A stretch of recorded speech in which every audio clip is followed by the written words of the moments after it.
Back, DHEC officials say there is an increase in reported syphilis and congenital syphilis cases across South Carolina. So what does that mean?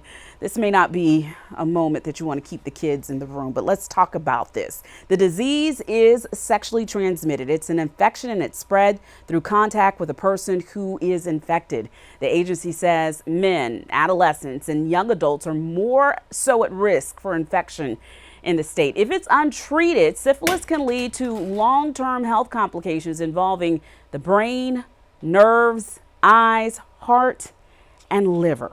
We're going to turn things over to Dr. Edwin Hayes, talk more about this, I don't want to call it a resurgence, but this uptick and the number of people who are being diagnosed with this very treatable and very preventable disease. Yes, absolutely. And all of that's absolutely correct. The bottom line is we've got a big problem on our hands. The health department knows this, the CDC knows this. The numbers for syphilis are going up dramatically across the country, and the data that we're seeing most recently from South Carolina is no different. Syphilis is spreading like wildfire through our communities.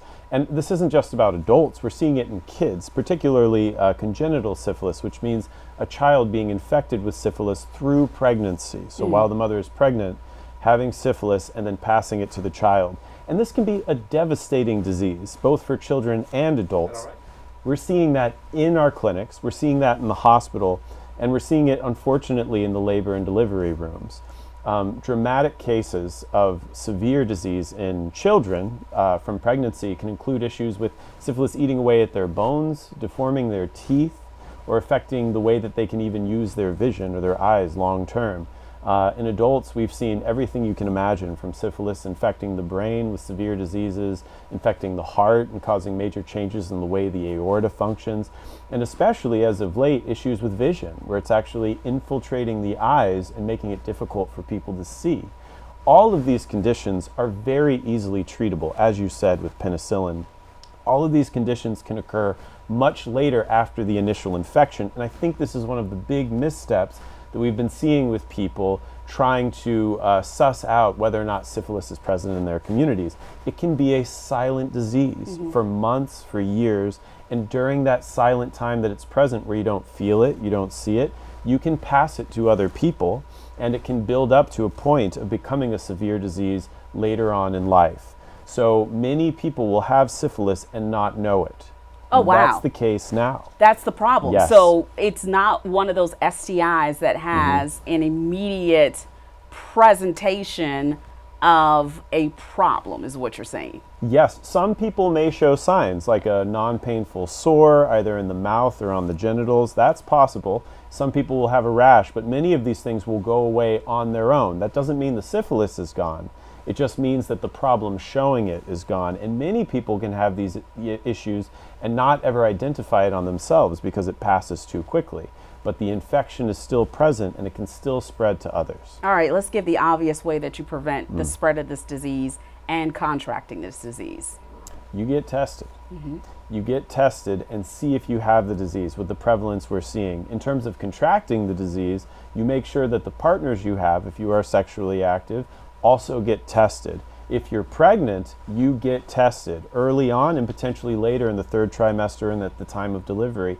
That is how you find if syphilis is present. And if you get treated for syphilis, it can be cured easily and not be passed to other people. If there's any question of a syphilis status in an individual, you can do things like wear condoms to help protect from the transmission of the disease.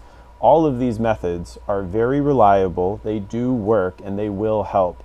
Now more than ever, there's a high risk of this being an issue. Is there a population group that you're seeing as a physician that is coming in more than others being diagnosed with this? So we are seeing a higher amount of disease in men, particularly men who have sex with men. We do see a disproportionate effect in the African American community.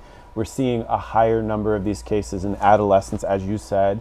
These are all things that we're seeing in our data here in this state, not just across the country, but particularly here in Columbia.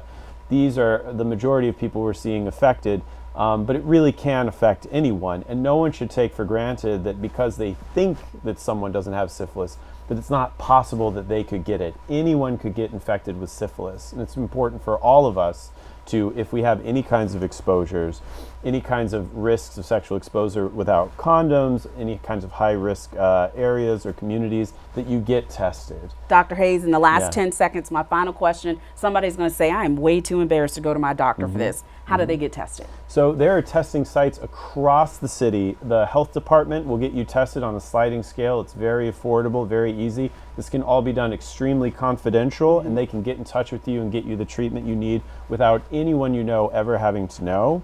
They can follow up and make sure that the appropriate people get tested. So you can do it with your doctor, the health department. There's multiple sites around the city where you can go to get tested. Edwin Hayes, thank you so much. Infectious disease doctor with Prisma Health. Thank you. We appreciate it. Tough conversation, but we need to have it. It now more than ever. All right, folks, don't go anywhere. There's